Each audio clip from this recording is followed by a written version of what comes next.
In John 17, verse 17, Jesus Christ, the one and only Savior and the Son of God, said, "Sanctify them through your truth.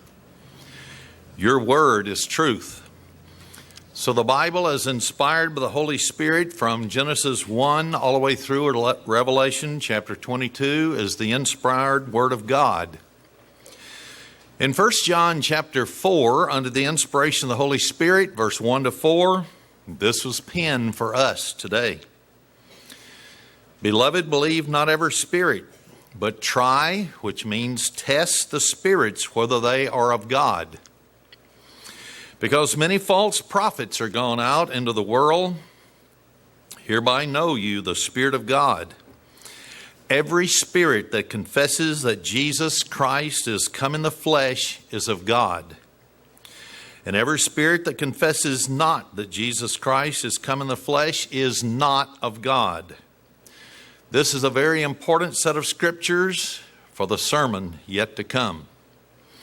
And this is that spirit of Antichrist, whereof you have heard that it should come.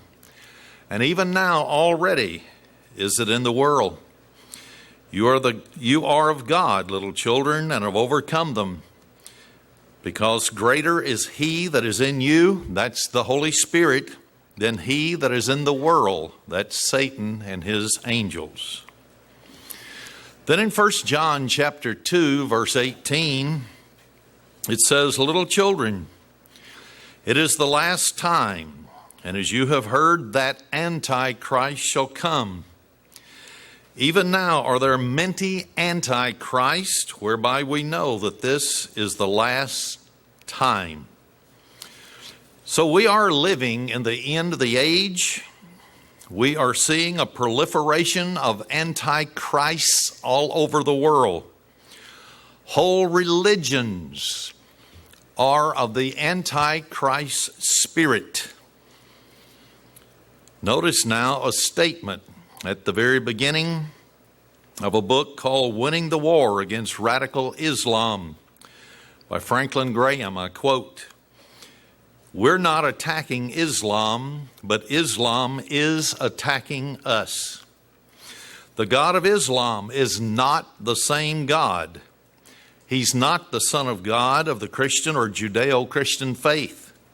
It's a different God, and I believe it is a very evil and wicked religion." End of quote.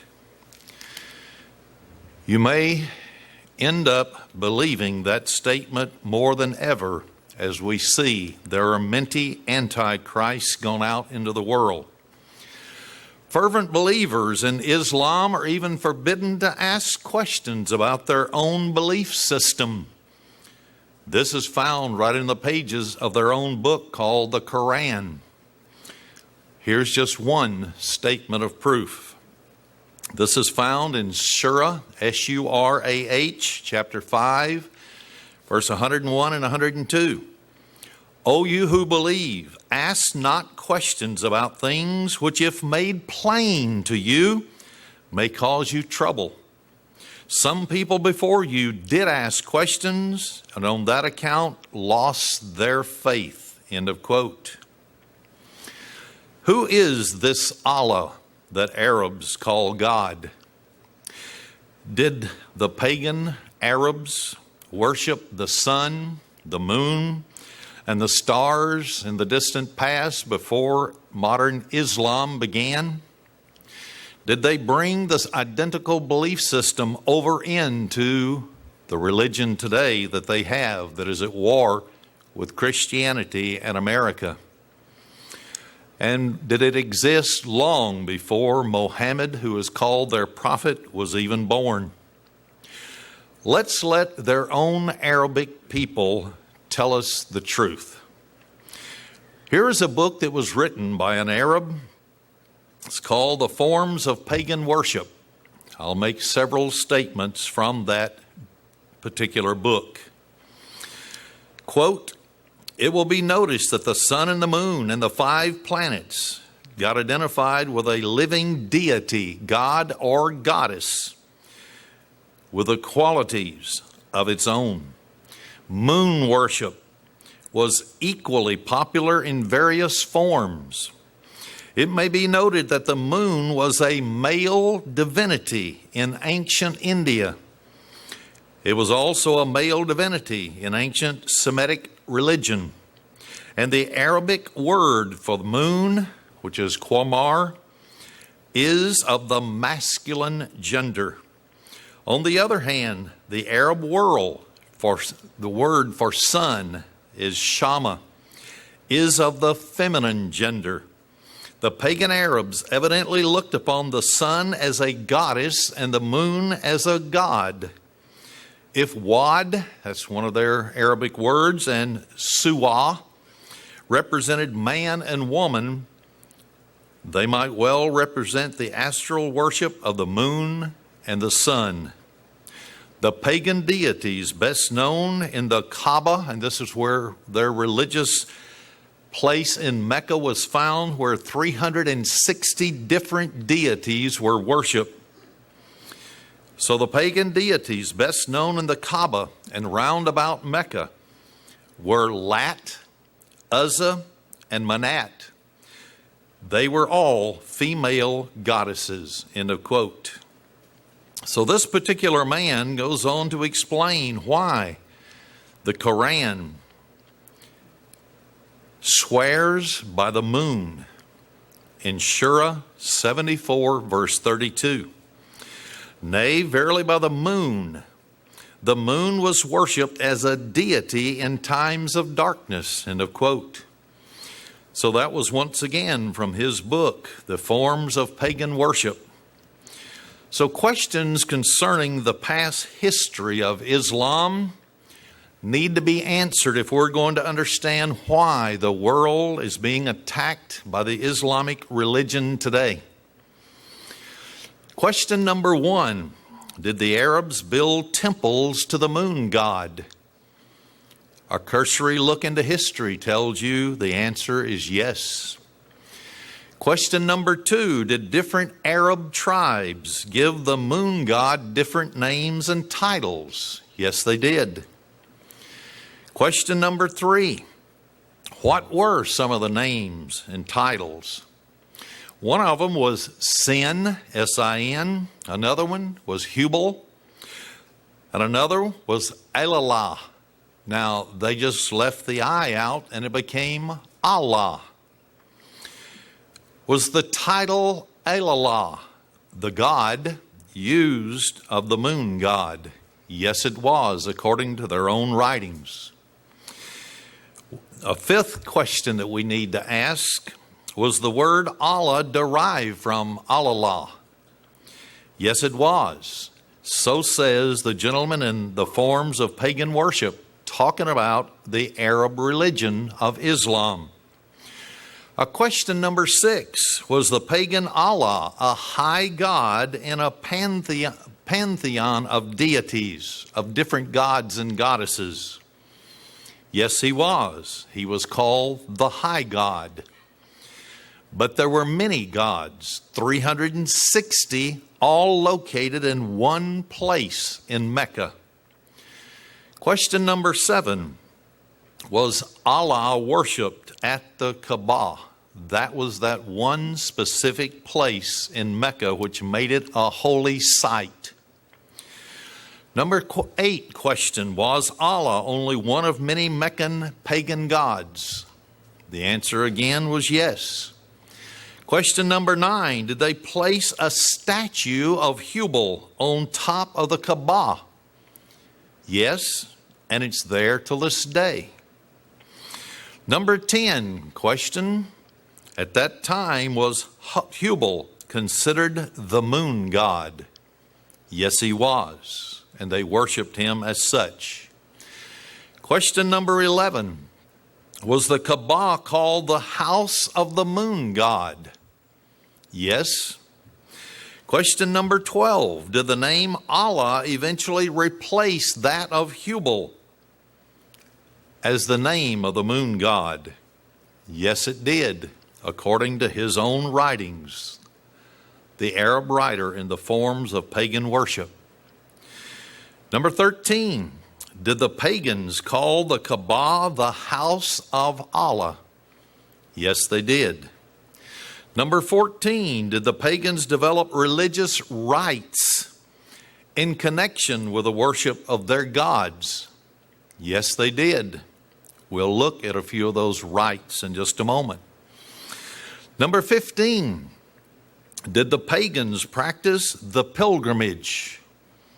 This is a walk that you have to take at least once in your lifetime. Did they practice? This is paganism long before Muhammad ever came on the scene and founded modern Islam. Did they have a fast of Ramadan? Yes, they did. Did they have a rite of running around the Kaaba 7 times, this religious place in Mecca?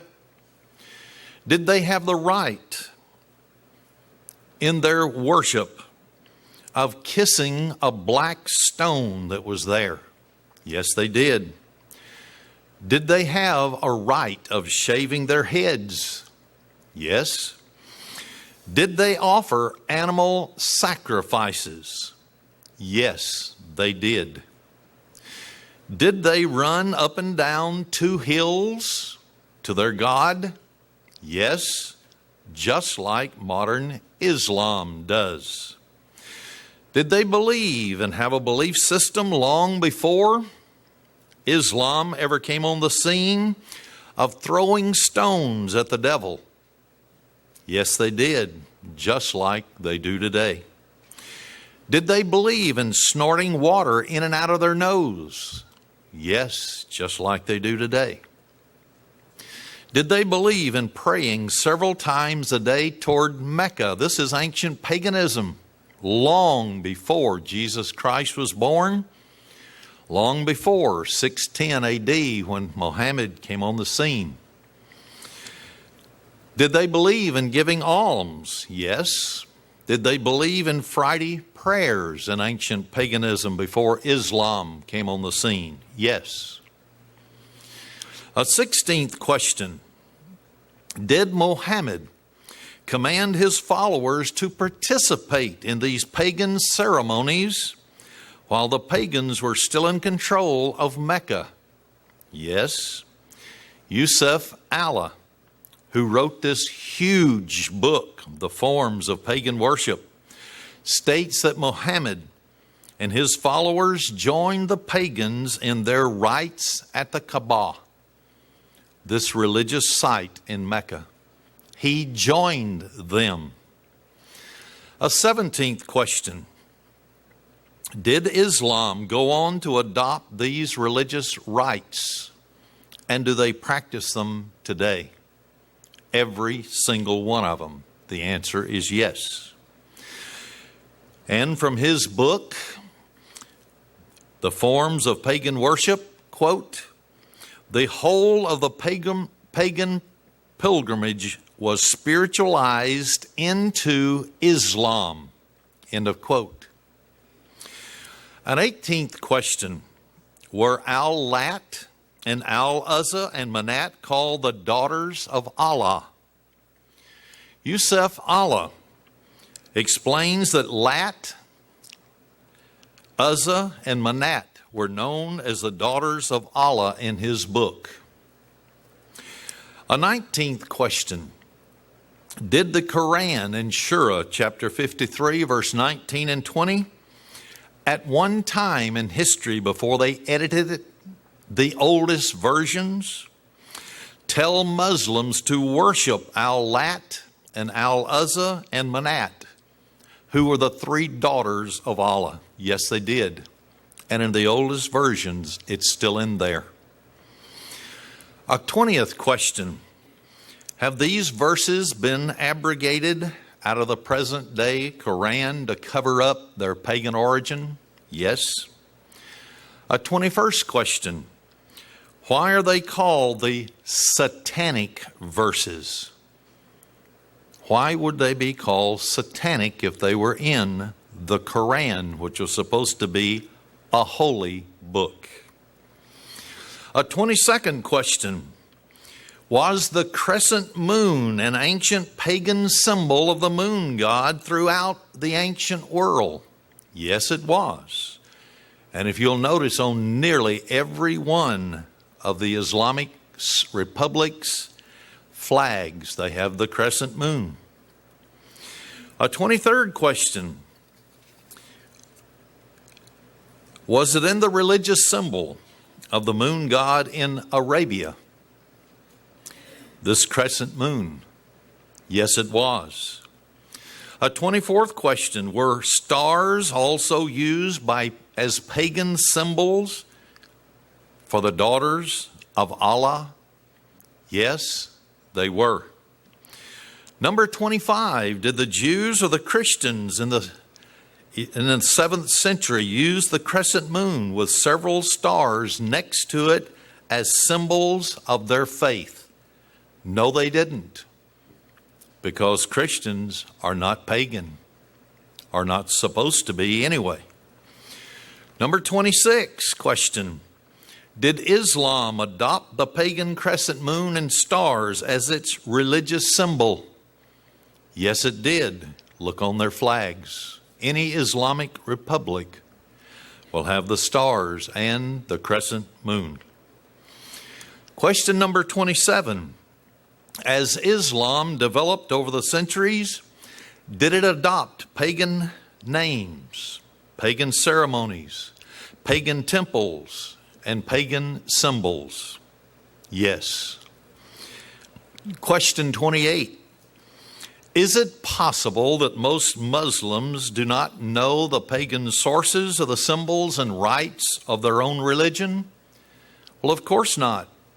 They're told not to read the Quran because it may confuse them and turn them away. Number 29. Are they shocked to find out the true sources of these ceremonies and stories that they're told came from the Quran? Yes, they are. Question number 30. Can Islam be the religion of Abraham? They claim it is. If it's derived from paganism, could it be? Absolutely not. Question 31. Is Islam an ancient fertility cult with only one God after Muhammad got rid of the other 359 gods and goddesses? Yes, it is. Number 32. Is the Allah of the Quran the same as the Christian God the Father? Absolutely not. In no way whatsoever can you even equate the two. Question number 33. Do the Jews say that the Muslim Allah is the Old Testament Yahweh? No. Then whose God is Allah? All this information came from the forms of pagan worship by Yusuf Allah. There is documentation that will answer some of the questions that I have stated. I'll just bring you a little of that today before we jump to the modern 21st century.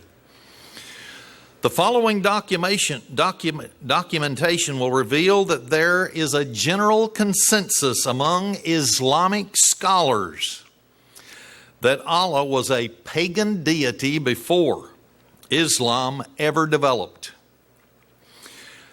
He was only one God among a pantheon of 360 separate gods that were worshipped by all the 12 different groups of Arabs. Just because he was occasionally viewed as a high God does not mean that he was the God of the Bible. He was not. You cannot take a pagan deity and make him the God of the Bible that inspired everything in the pages of the Bible and that created the heavens and the earth. The word Allah was most likely derived from Allah, and they just dropped the I after the first al. It became a generic title, just a general title for whatever god was considered the highest rank god in a particular Arab community. Each Arab tribe used Allah to refer to its own high god, no matter where they lived: Saudi Arabia, Yemen, Iran, Iraq, anywhere they lived. This is why Hubal, Hubal, the moon god, was the central focus of prayer at the Kaaba. And people prayed to Hubal using the name Allah. Different tribes preferred other names, such as Sin, S-I-N. Allah was never called Yahweh of the Old Testament or Jesus of the New Testament. Never once. Some of the early Arabs also revered certain gods and goddesses. Although these divinities varied according to the tribe in a particular area, there seems to have been a common belief, at least, that there was one of the gods that was superior to all others, and that was Allah. They claimed that this Allah created heavens and the earth and the universe. They said that Allah was considered the supreme God, but unlike other deities beneath him, he was thought not to be involved with the lives of people on planet Earth. This is from some of the documents by Arabs themselves. Historians have said that Allah was actually the chief of 360 gods being worshipped in Arabia in the time Muhammad finally rose to prominence. They were given 27 pre-Islamic deities that were the highest, all with separate names. Interestingly, not many Muslims want to accept that Allah was already being worshipped at the Kaaba in Mecca by Arab pagans before Muhammad came on the scene.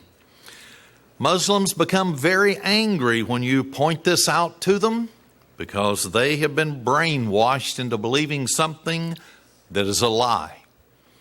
It is the spirit of Antichrist, because they say over many of their temples, many of our mosques as they are, over the Dome of the Rock, God has no son. Allah is the only God. It is an Antichrist system. Also, Islam owes the term Allah to the heathen Arabs. There's evidence that it entered into numerous personal names in northern Arabia among the Nabateans. This is a group of the Arabs. It occurred among the Arabs even at later times throughout the Arab world. These names and other names until they finally narrowed it down. In any case, it's extremely important to understand that Muhammad did not find it necessary to introduce another altogether different deity, but he continued using the same high deity, Allah. He just got rid of the other 359 deities and would not allow any of his followers to worship them. Now, the name Allah, as the Quran inside of it is witness, was well known in the pre-Islamic Arabia.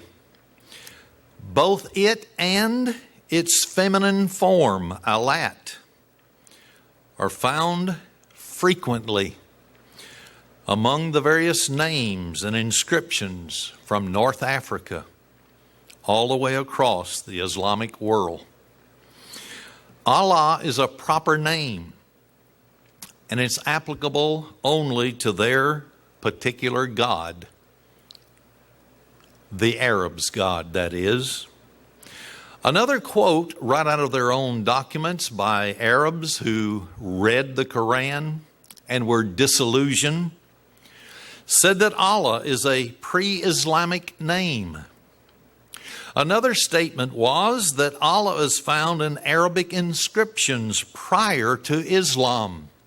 Proof after proof after proof that Allah was used in pagan rituals long before Muhammad ever came on the scene. Another statement by an former Islamic person said, and I quote, "The Arabs before the time of Muhammad accepted and worshiped after a fashion a supreme God called Allah." This was before Muhammad ever came on the scene. Another statement by one of the writers who was once a Muslim and came out when they found that it was based upon paganism. Quote, "Allah was known to the pre-Islamic Arabs. He was one of the Meccan deities."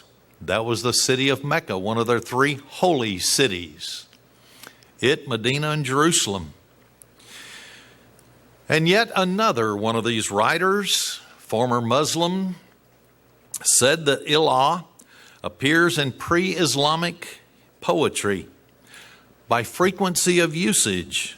Allah, when they dropped the I from it, it became Allah, was connected to Allah, frequently attested to in pre-Islamic poetry. End of quote. Even other writers said, and I quote, "The source of this Allah goes back to pre-Muslim times.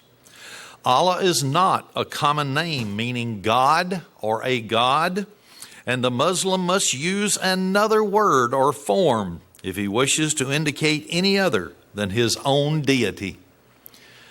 In other words, Allah is the Muslim deity. It cannot be used for all the God that created everything that exists. It won't allow it, the very name and its usage.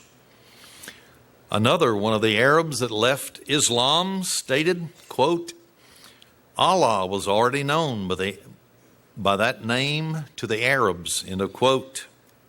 And then yet another, quote, "Allah, perceived in pre-Islamic times as the creator of the earth and water, though not at that time considered monotheistic," in other words, one God.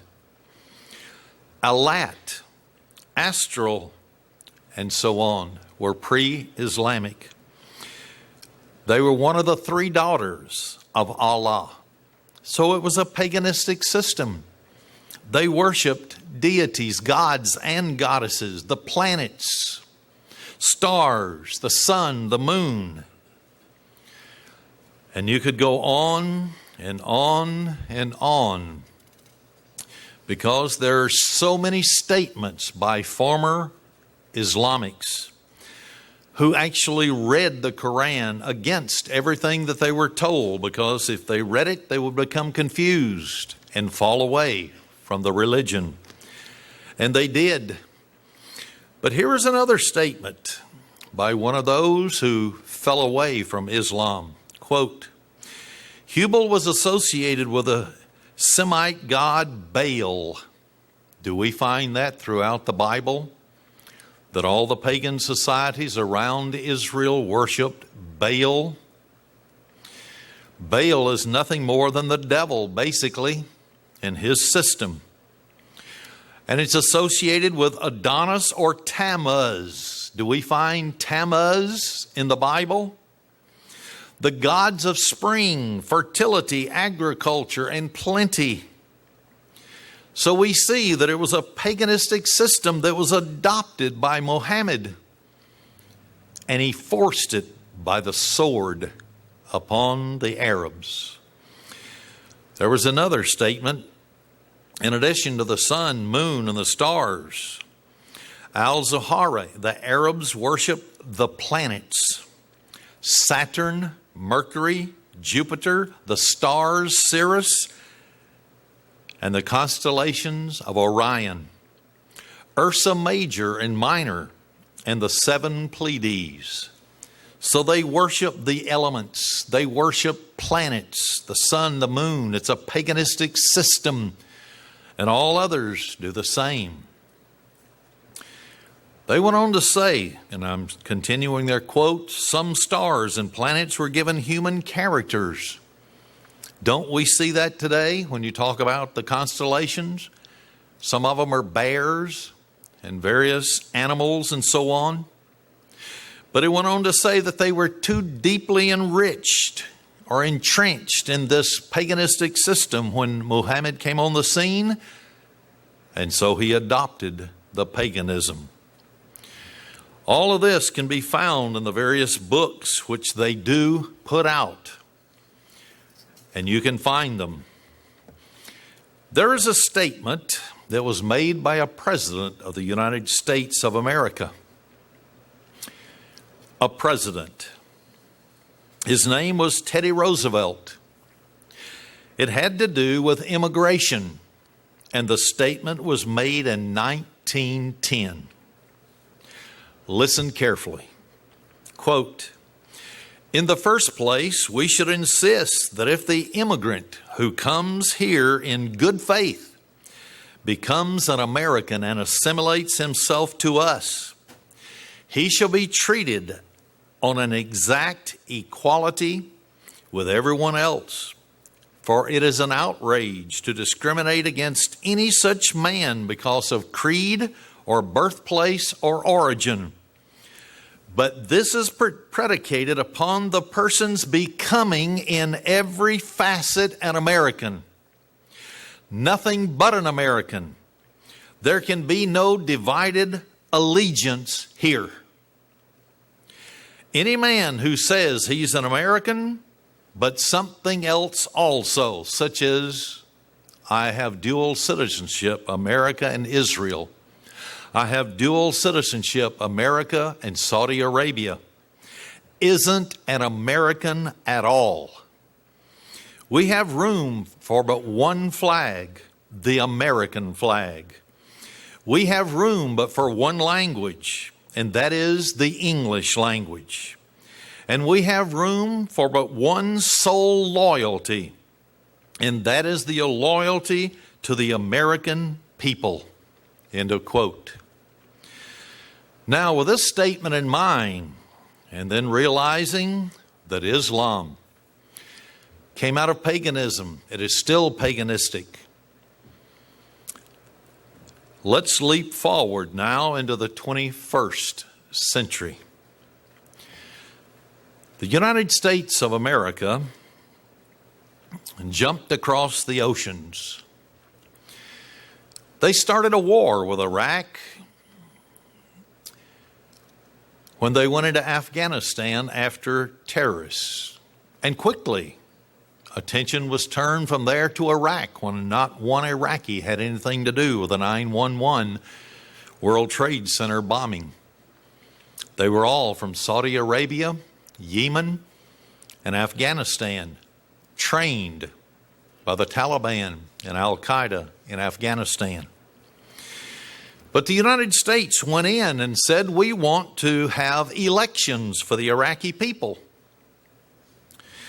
Not only has this blunder of refusing to identify the enemy resulted in the failure to profile Muslims as terrorists and to hire, the United States also hired Islamic nationals to protect the American people from the next attack.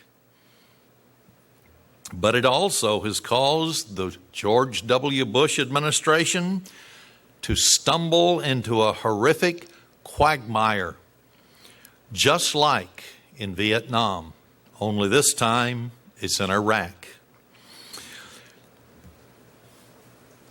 After liberating Iraq from supposedly this tyrannical rule of Saddam Hussein, and he did kill millions or thousands, I can't say millions, but he did kill thousands. Anybody that rose up against him, he just killed them. He was the one that kept stability in the Middle East in spite of all of his horrible things that he did. They spent more than $500 billion up till this time when they said it would be $50 billion. So it's 10 times what they said it would cost. We have lost over 3,000 soldiers ourselves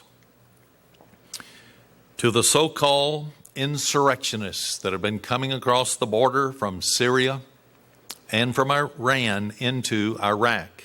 In spite of all this, the Bush administration actually assumed it could handpick candidates to establish a secular government that would be the opposite of a theocracy, a religious government that was in Iran.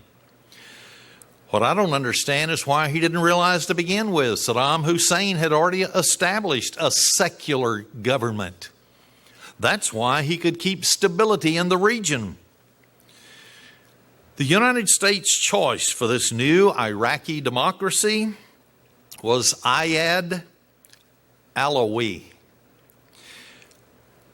The Bush administration backed him for prime minister during the interim government. Millions of dollars were spent to assure that Alawi's election would occur. They had radio and television ads that flooded Iraq. They had flyers, and people went door to door and handed one to every voting age citizen in the country of Iraq, in every village and town and huddle there was. Billboards were erected in the marketplaces of every single city.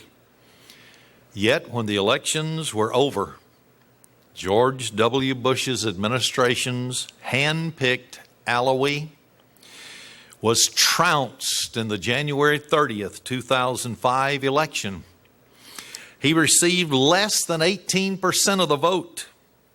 The Kurdish Alliance, under a man named Jalal Talabani, and the United Arab Iraqi Alliance, under al-Hazim, gained the remaining 72% of the votes.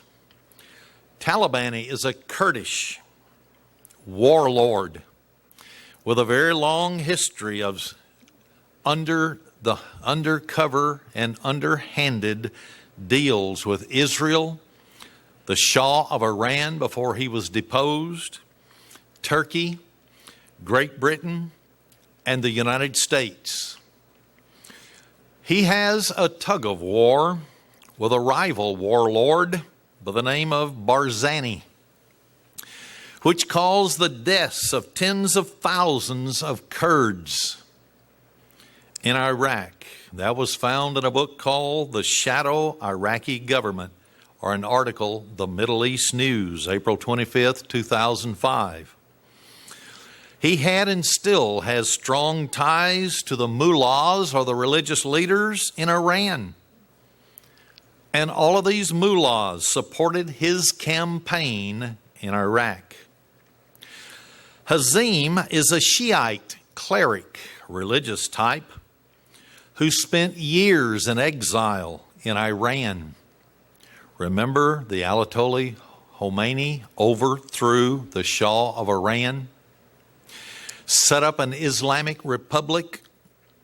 If you steal something, they cut your hand off. If you are caught committing adultery, they behead you. This is the kind of law they have in that country. This man, Hazim, was taught by the religious people of Iran. He espouses the teachings of Ayatollah Khomeini, the spiritual leader and the founder of Iran's Islamic Republic. In response to the election, President Bush praised the Iraqis, quote, for defying terrorist threats and setting their country on the path of democracy and freedom. And I congratulate every candidate who stood for election and those who will take office once the results are certified, end of quote. That was found in the Washington Post, February 14th, 2005. What happened in these elections? And what has all this got to do with you and me in the United States of America? In truth, the elections could not have been worse for the Bush White House. I will now quote This is a government that will have very good relations with Iran, end of quote, said Juan Cole, an expert on Iraq and political science professor at the University of Michigan. They won't have very good relations with the United States because we're not an Islamic republic with their Islamic law. Rather, they'll have very good relations with Iran because that's where their heart is, Islamic law. I'll quote again from the same source, this professor at the University of Michigan. The Kurdish victory reinforces this conclusion. Talabani, he's the one that won the presidency, is very close to Tehran. That's the capital of Iran. In terms of regional geopolitics, this is not the outcome that the United States was hoping for. End of quote. And then an Arab who was the editor of Beirut, Lebanon's Daily Star said, and I quote, "The idea that the United States would get a quick, stable, prosperous, pro-American and pro-Israel Iraq has not happened. Most of the neoconservative assumptions about what would happen have proven false." End of quote.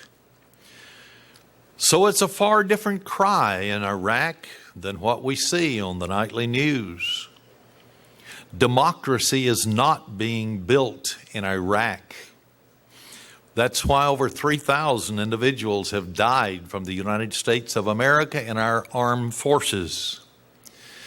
Because the people there want an Islamic republic, and they will do whatever's necessary to drive the great Satan out of Iraq.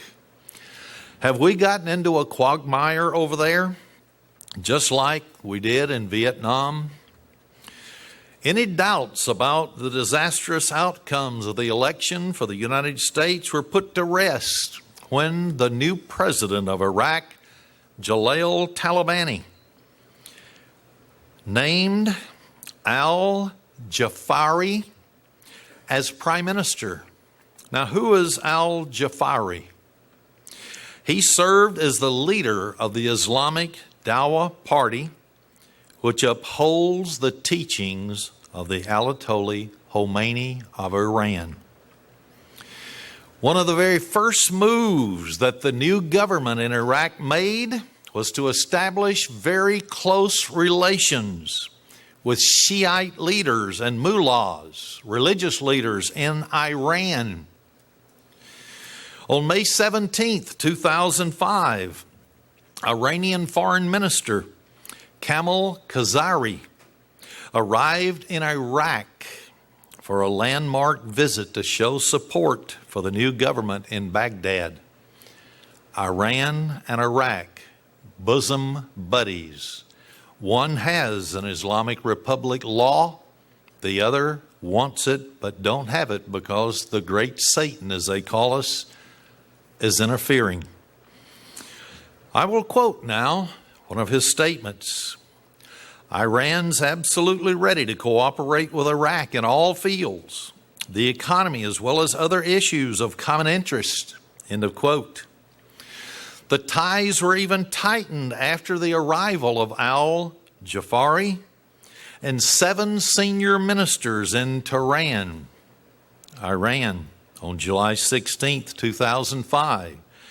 They established trade agreements between the two countries, the opposite of what America wanted. Could it be they also agreed that Iraq would be a future Islamic republic as soon as they could drive America out?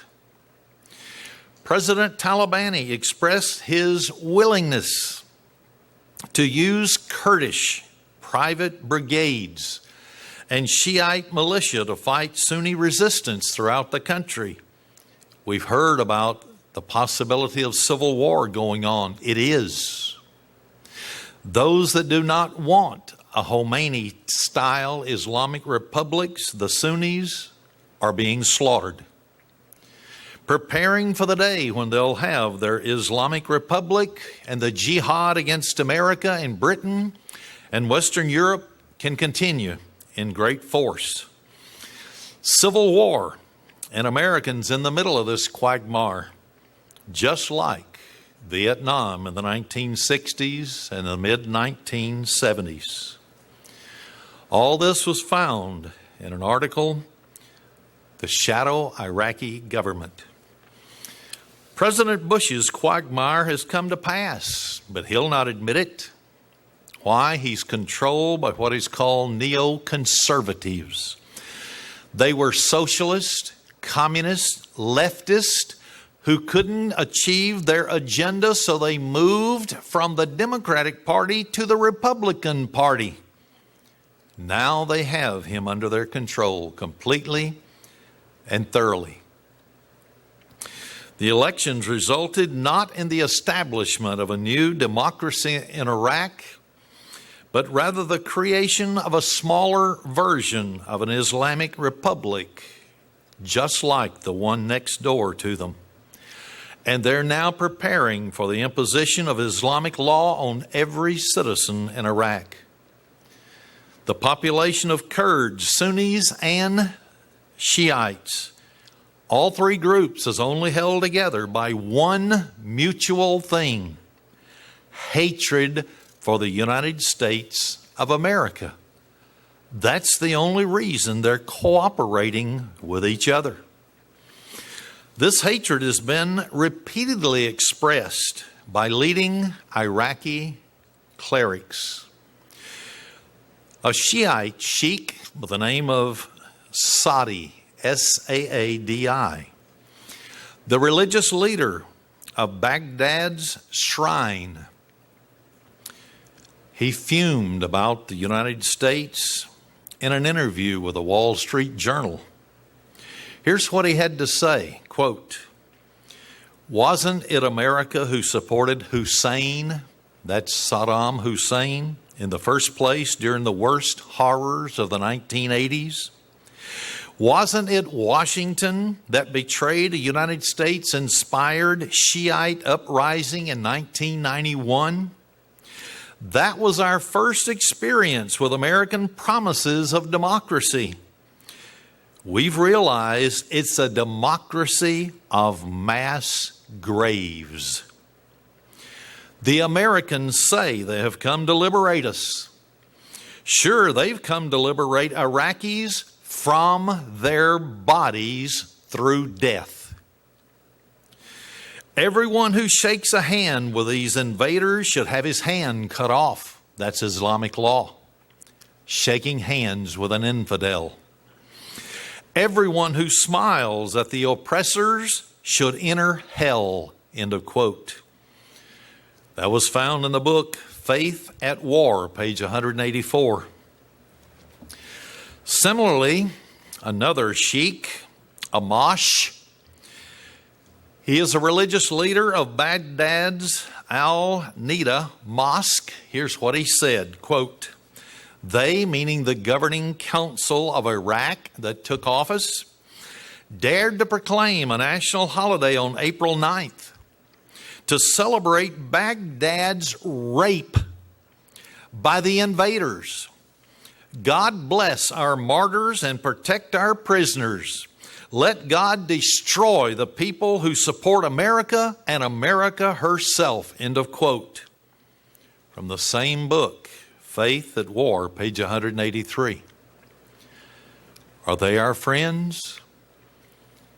Why did a president of the United States in 1910 say they must assimilate and become Americans with no other loyalties? Because people can come here and become a fifth column. And they can prepare for the destruction internally if they don't become Americans and Americans only. This is what is happening in the southwestern part of the United States with the Mexican invasion. It's what's happening in all the 1,400 mosques that has been built with Saudi Arabia money in the United States of America. The hatred toward America became crystallized for all the world to see on April 9th, 2005, Iraqi's so-called Liberation Day, when more than 30,000 Iraqis gathered in the center of Baghdad with cries, "Out with the United States occupiers," and "Death to Bush." All that was found in the book, The Shadow Iraqi Government. President Bush may not have realized it, but a secular government had already existed in Iraq, as I mentioned, before the U.S.-led invasion. It had been established by Saddam Hussein. But what are some of the things that have happened in Iraq?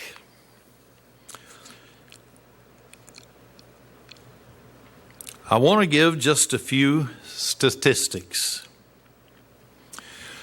This is the conclusion of a study that was financed by the Massachusetts Institute of Technology, better known as MIT.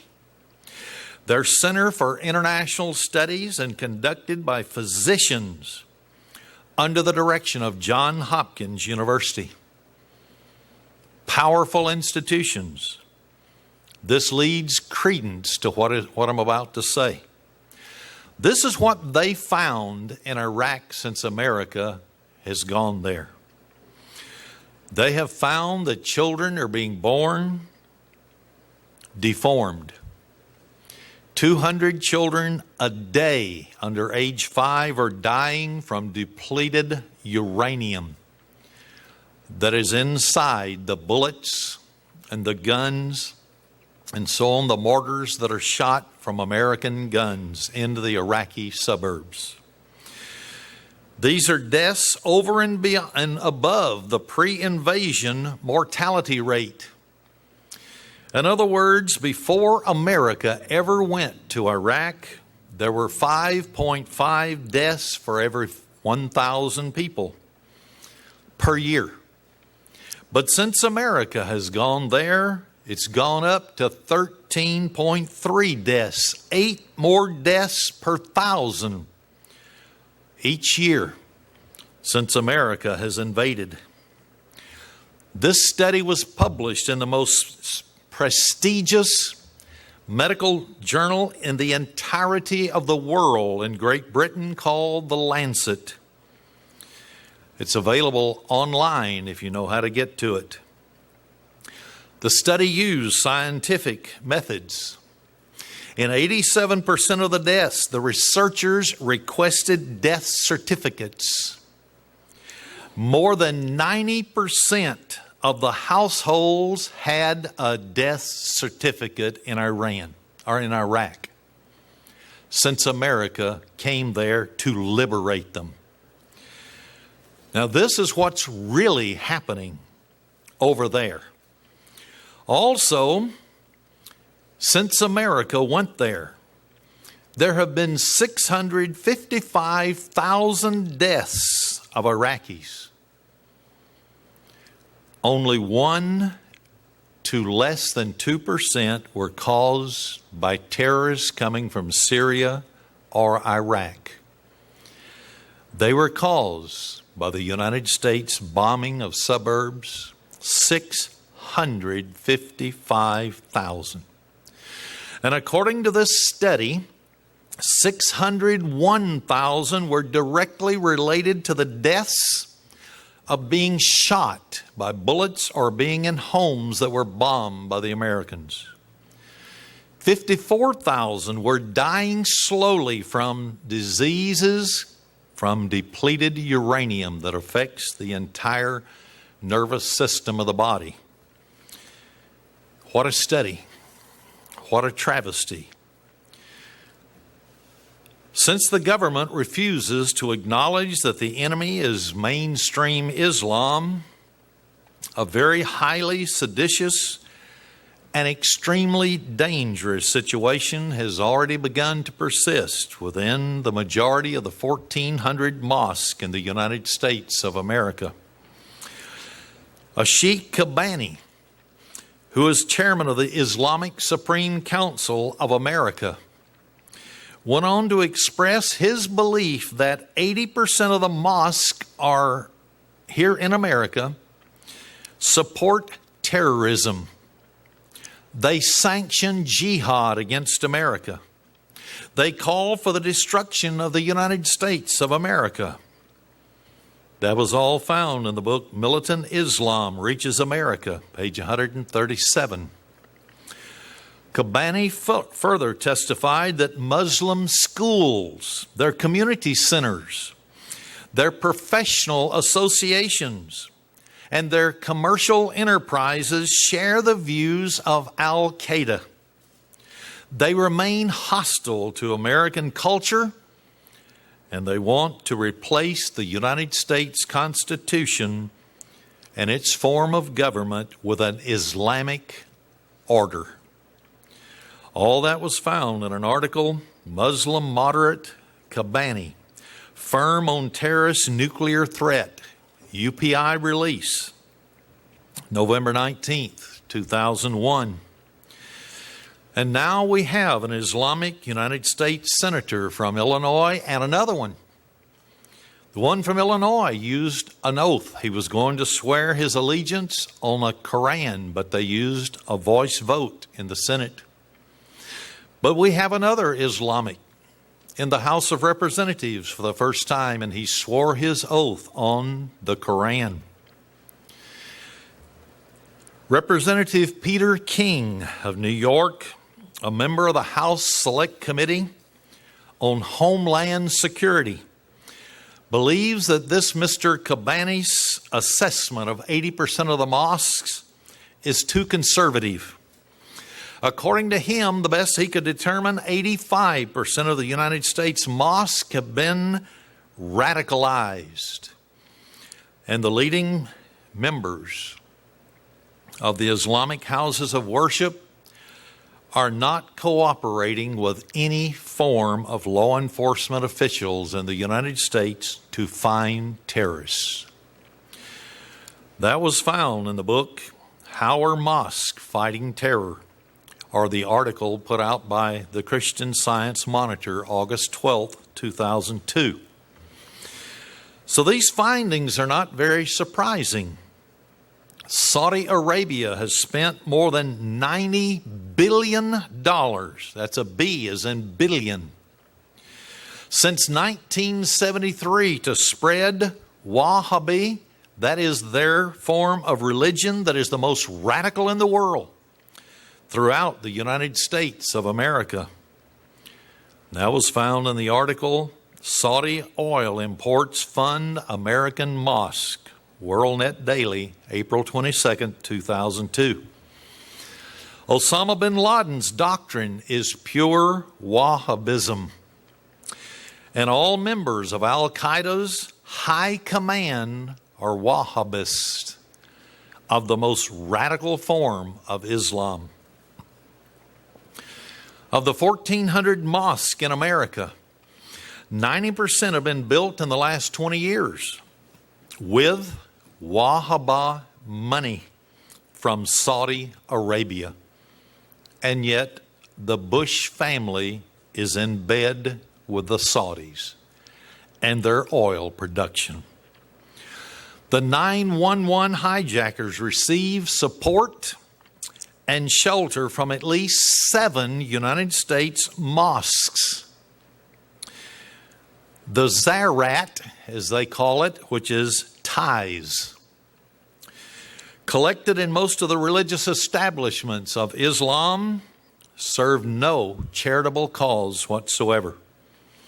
They go rather to support Al-Qaeda, Hamas, another radical Islamic terrorist group in the Middle East, Hezbollah, the Palestinian Liberation Organization, and for the training of a new generation of jihadists.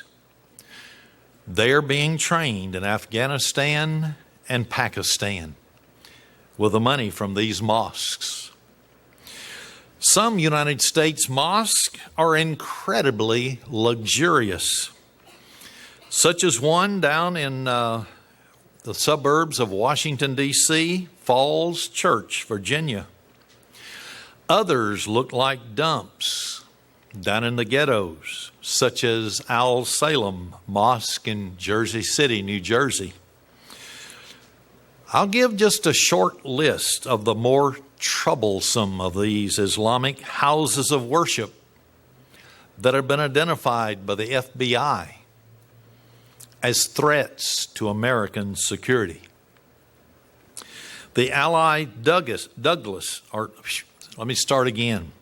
the Ali Dulles Area Museum Society, better known as Adams Center in Sterling, Virginia, has been identified. Also, the Bridgeview Mosque in Chicago, Illinois, the Lackawanna Islamic Mosque in Lackawanna, New York. It's a suburb of Buffalo. The Islamic Center of Orange County, California. The Islamic Center of San Diego, California. The Daweh Prayer Center in Laurel, Maryland. That's 20 miles or 20 minutes from the capital, Washington, D.C. Then there's one in Santa Ana, California. Fort Lauderdale, Florida. The Islamic Center of Portland, Oregon. Then the Islamic Center in Los Angeles, California. The Islamic Center of Cleveland, Ohio. And then Albany, New York. These are the most troublesome that have been identified by the FBI as possible threats of jihad against America. Established in 1976, one of these mosques is called Al-Farouq, F-A-R-O-U-Q. It's located at 554 Atlantic Avenue, Brooklyn. It doesn't look like a house of worship. It looks like a poorly and dimly lit private club. The only indication that 554 Atlantic Avenue is a mosque comes from an Arabic inscription over the entryway. When you translate into English, it says, "There is no God but Allah, and Muhammad is his prophet." That's all it says. The only way you would know that this was a mosque. In Jerusalem, on an Arabic mosque are the words, "There is no Son of God." Blasphemy has entered into our country. February 29th, 1892, in a 9-0 Supreme Court decision, America was declared a Christian nation. I know that you have to live it to be one, but at least we were declared a Christian nation, and yet here we are with 1,400 mosques of Antichrist that want to destroy our nation. This mosque has been responsible for sending hundreds of recruits to Al-Qaeda training camps throughout the Middle East.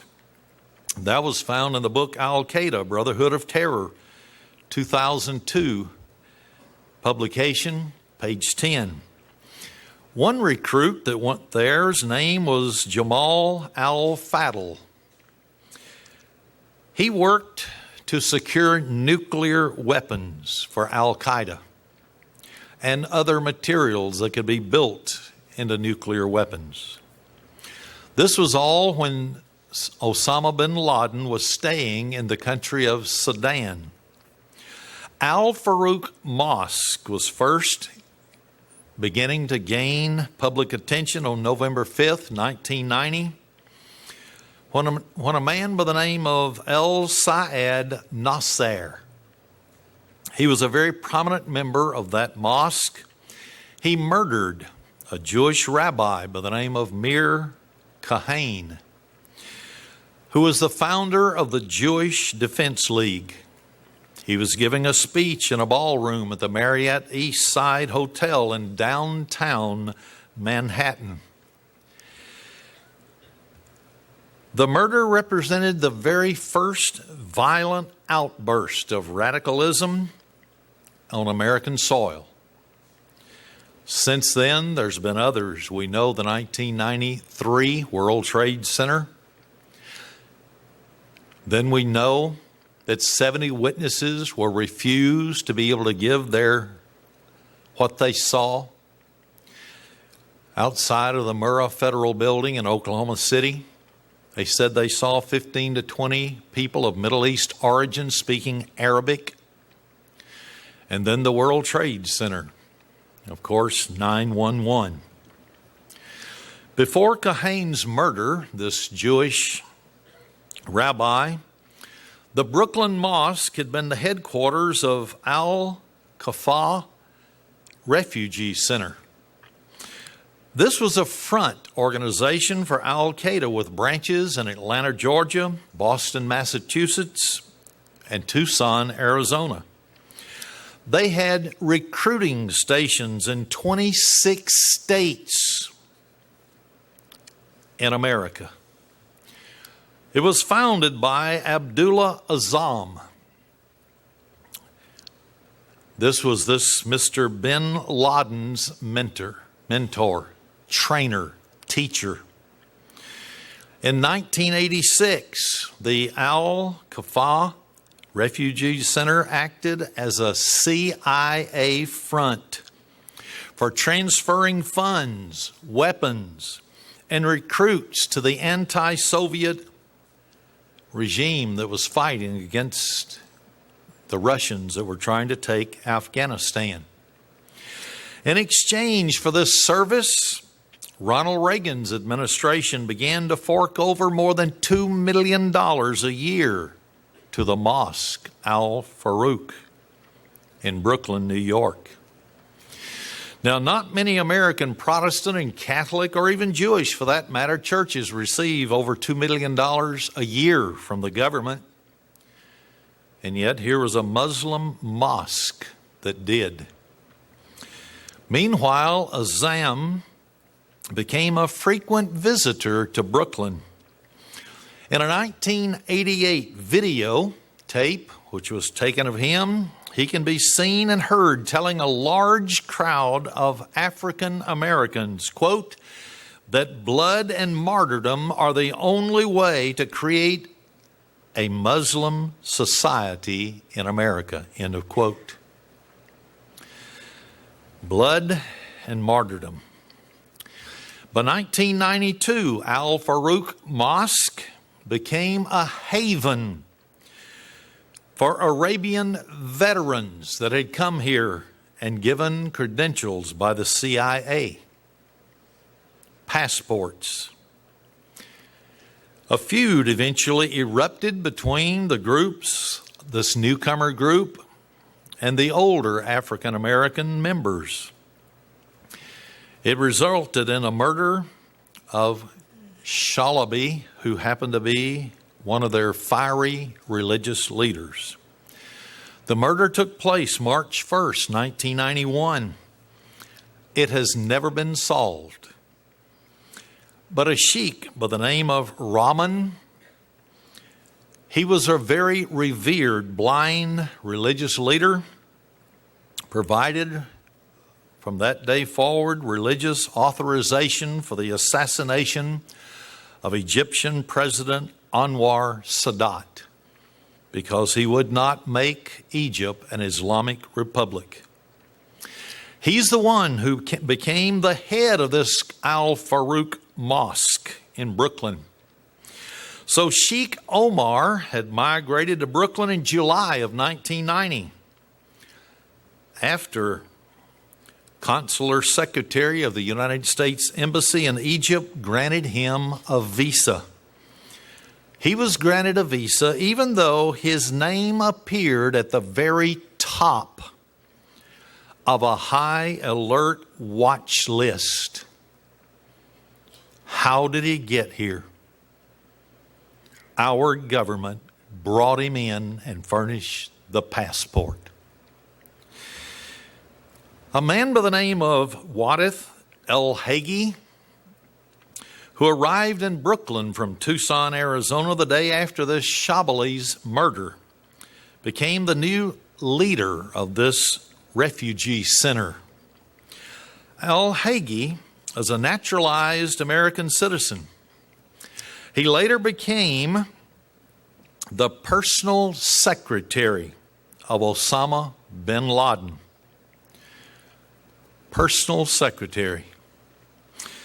Now, both of the new leaders were now focused upon launching a major terrorist attack against the great Satan, the United States. That is the blind sheik's pet name for the United States. The attack came on February 26, 1993 at the World Trade Center. A bombing that killed 6 people and injured 1,042. At that time, before 9/11, it produced more hospital casualties than any event in United States history apart from the Civil War. Jihad against America. 3 of the terrorists involved in the bombing were prominent members of the Al Farouk Mosque. The leader of the attack was Ramez Youssef. He was a Kuwaiti radical who had been brought to Brooklyn, New York, to the Al Farouk Mosque by the blind Sheikh Omar to mastermind the bombing. And he did. Youssef arrived at Al Farouk in August 1992 with an Iraqi passport and the intent to kill 250,000 American civilians. Why 250,000? Youssef told why that number, why he picked it. Because that represented the number of Japanese that the Americans killed when they dropped the bombs on Hiroshima and Nagasaki at the close of World War II. He said, in Islam, we believe in an eye for an eye and a tooth for a tooth. You have killed thousands and hundreds of thousands of Muslims. There must be hundreds of thousands of Americans die. A tooth for a tooth and an eye for an eye. Following the 1993 World Trade Center bombing, members of the mosque sought new attacks against America. Under this blind sheik's guidance, they came up with a plan to bomb the Lincoln and Holland tunnels. They failed. The United Nations building, it failed. The FBI headquarters, it failed. Other federal buildings in lower Manhattan. To create the bombs, they began mixing hundreds of pounds of Scott's Super Turf Builder with 255 gallons of diesel fuel in what they termed a safe house in Queens, New York. Neighbors became suspicious by the strange comings and goings of men in robes and turbans. So a call to the FBI headquarters resulted in a raid on the house on June 23, 1993. 11 men were captured, including the blind Sheikh Omar. And they were charged as co-conspirators in a terrorist plot. Do you think jihad is not going to happen? We have been fortunate so far in uncovering some of these things. But from Al Farouk in Brooklyn, New York, all the way down the pipeline to Florida, things began to happen. At the trial, a man by the name, and each of these names has about anywhere from 13 to 16 letters, so forgive me if I destroy the pronunciation. But Gulsher El Shakriyah, the newly appointed religious leader in Al Farouk Mosque, served as Sheikh Omar's interpreter at the trial. He also acted as a character witness for a man by the name of Clement Rodney Hampton L., a convert to Islam. He was a member of that congregation in Al Farouk Mosque. After the trial, Gulsher and his family moved to Miramar, Florida, where he established with millions of dollars from the Saudi embassy, a hardline Wahhabi mosque. As the spiritual leader of the Florida mosque, Gulasher counseled at Al-Qaeda dirty bomb suspect Jose Padilla and his wife, and allegedly also met with many members of the 911 hijackers that flew those planes into the World Trade Towers. This man, that is so hard to pronounce his name, had a son. His son was Adnan. And it's proof positive that an apple doesn't fall too far from a tree. He was known as Jafar the Pilot.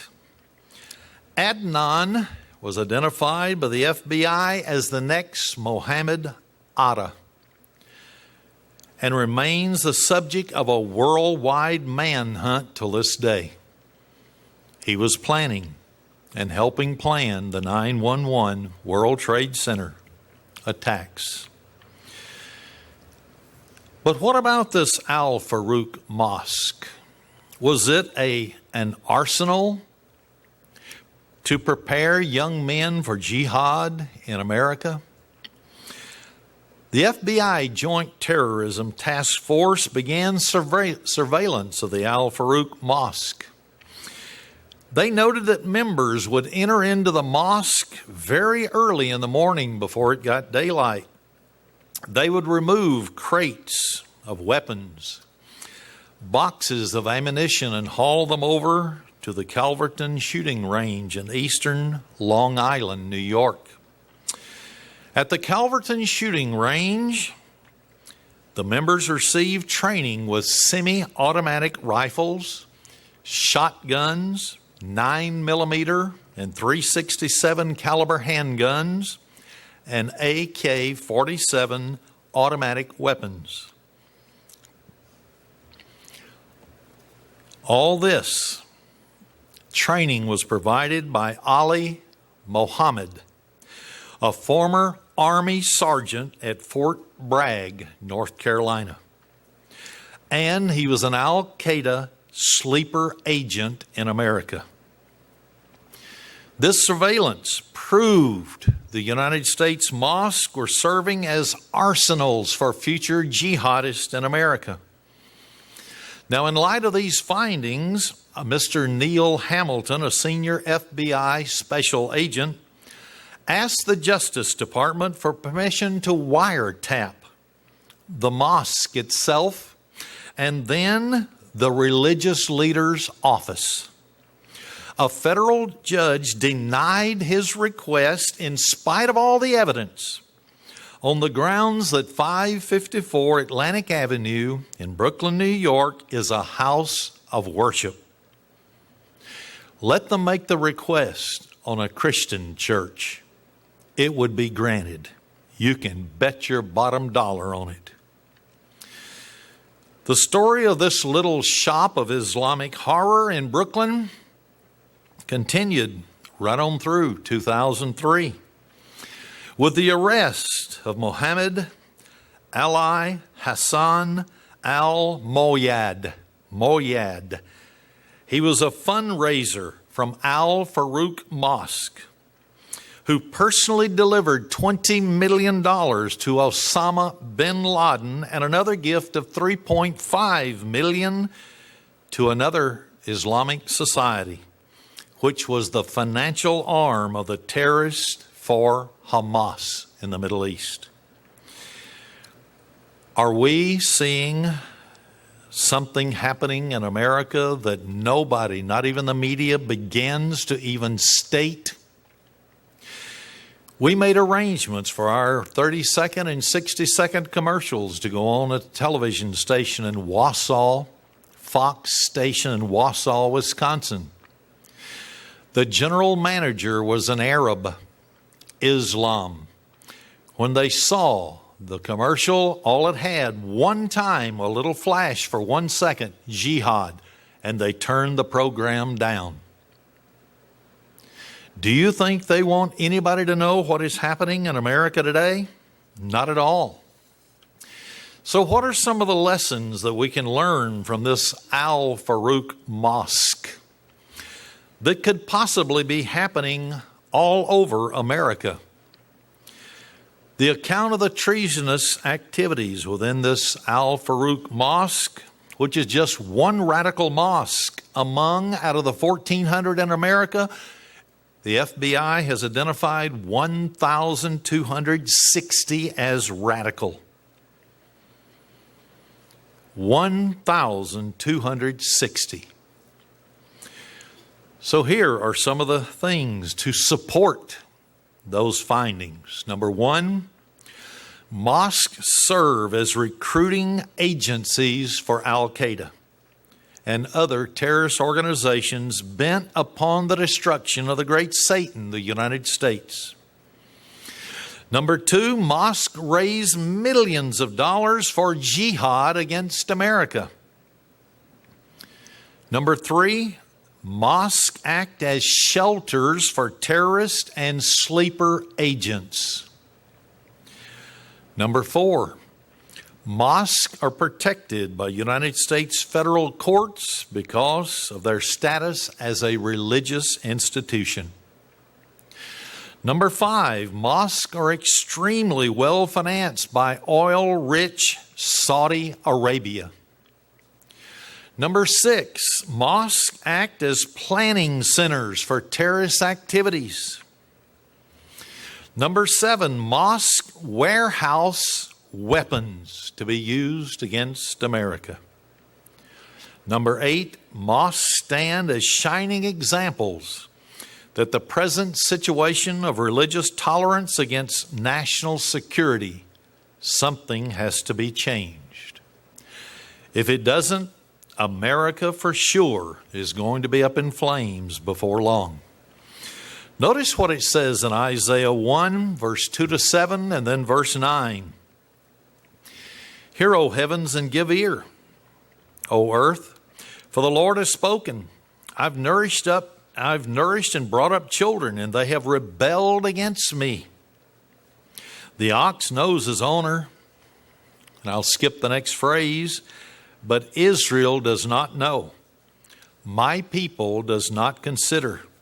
Ah, sinful nation, a people laden with iniquity, a seed of evildoers, children that are corrupters.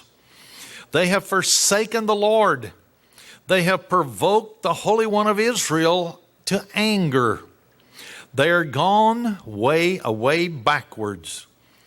Why should you be stricken anymore? You will revolt more and more. The whole head is sick. That's our politicians in Washington, D.C. And the whole heart faint. From the sole of the foot even to the head, there is no soundness in it, but wounds and bruises and putrefying sores. They've not been closed. In other words, they've not been taken care of. Our leadership in Washington, D.C. is leading us down the primrose path to destruction and won't do a thing about it. On down it says, your country is desolate. Your cities are burned with fire. Will that be the time when the suitcase bombs go off and the fires rage? Your land, strangers, and look that word up in the Hebrew language, it means foreigners, someone that has a second loyalty that is greater than to America. Your land, strangers devour in your presence, and it is desolate, as overthrown by strangers or foreigners. Look at verse 9. Except the Lord of hosts has left us a very small remnant, we should have been as Sodom and as Gomorrah. Yes, there is coming a time ahead of us. We don't know just when, but it will happen.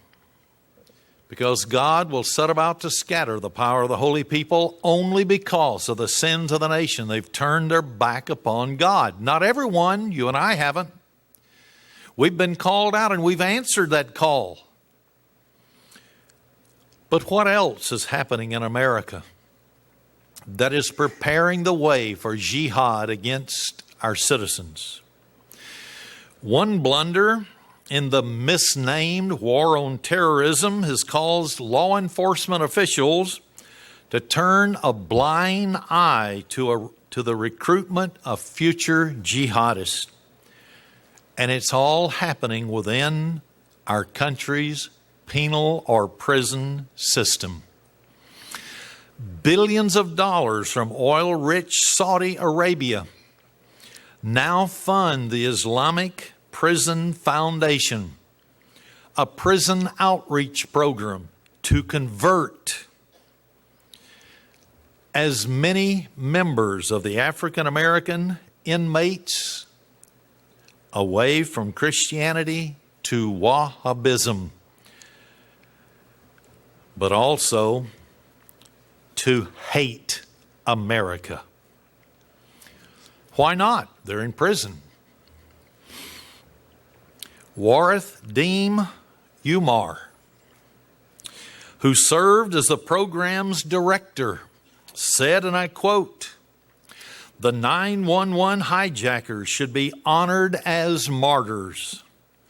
The United States risks future terrorism attacks because it oppresses Muslims around the world," end of quote.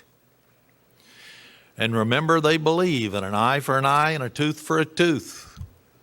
However many people are killed by the United States that are Muslims, that's how many have to be killed in America that are civilians. How is their program doing? A fully 50% of American Muslims that are African American have been converted to Islam, that are Islamics. Those that are in prison, 50% of all the prisoners have now been converted. What's going to happen when they turn them loose on America? Why are they there? Murder, rape, armed robbery. Would they care with their newfound demonic religion based upon violence, hatred, killing, an eye for an eye and a tooth for a tooth? Would they have any qualms about chopping our head off? Not at all. But what is the real battle that is going on in the world today? The real battle. A man by the name of Abram was called in Genesis chapter 12 by the God of the Bible. And he was promised an heir to fulfill his promises to Abram that his descendants would be great. They would be as the sand of the sea in population, as the stars of the heavens. As Abram and Sarah began to grow older, there was no promised son born to them. Now, Sarah thought of a way to continue Abram's seed. And it was only logical, I guess, because here was a handmaid that served her loyally. So she said, "Why don't you go into the handmaid, get her pregnant, have a son. We'll have the son of promise." Abram didn't turn her down. He probably didn't even try. Thus Ishmael was born. He was born 13 years before the real son of promise came on the scene, Isaac. Abram wanted a blessing for Ishmael, who became the father of the Arabs. So the Bible forecasts that Ishmael would be, and I'm quoting Genesis 16, verse 11 and 12, that he would be a wild man. And his descendants'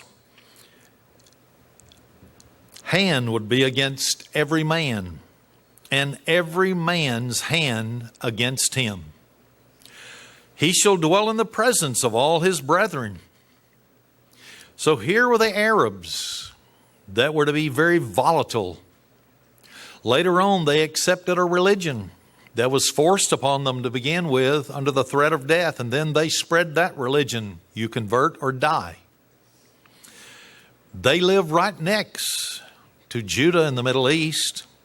They're intermingled all over the world with the rest of Israel. Though Abraham was through him was to become the Messiah, Jesus Christ, the Son of God. And then through Abraham, the fulfillment of world political, economic, and military power.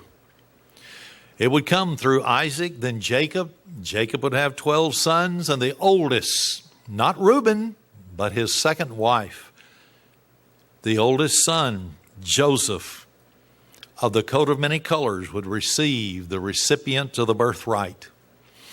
They would become, Ephraim and Manasseh, the greatest powers on the face of the earth, the greatest and most wealthy nation that has ever existed in the history of the world. So this vast wealth and power was to occur in the last days. Ishmael, I'm sure, was jealous. He was 13 years older. He was the firstborn of Abram. He wanted to receive the birthright. He didn't. Muhammad came on the scene in 610 AD, and by 632 AD had founded Islam upon the threat of converting to Islam or die. Islam was a very violent religion, and it's proven itself thus throughout history. The Ottoman Empire constantly warred against the lost 10 tribes of Israel during the Middle Ages. The Crusades for control of Jerusalem. Who was it? Muhammad stopped the worship of 359 other gods and goddesses and took the one Allah, who was formerly the moon god. They waged war in the name of Allah against the lost 10 tribes of Israel with such modern names as Britain, who had crusaders that went to the Middle East, France, Belgium, Holland, Luxembourg, and today the United States, even though we did not have anyone, we weren't even a country at that time. We were still living with our brother, Ephraim. And so the war raged, violence everywhere. God promised Ishmael that he would have a large population, and 12 princes would come out of his descendants. This is found in Genesis 17, verse 20 and 21. But he went on to say that his or God's covenant would be established with Isaac, not Ishmael. So what is the real battle going on in the world today, unbeknownst to the Arabs and to the people of America? America has the birthright. Ishmael wants it back. Islam has signs on the Dome of the Rock and other places that says God has no son. Allah alone is God. So the real battle is that Ishmael's descendants want the birthright that was given to Isaac.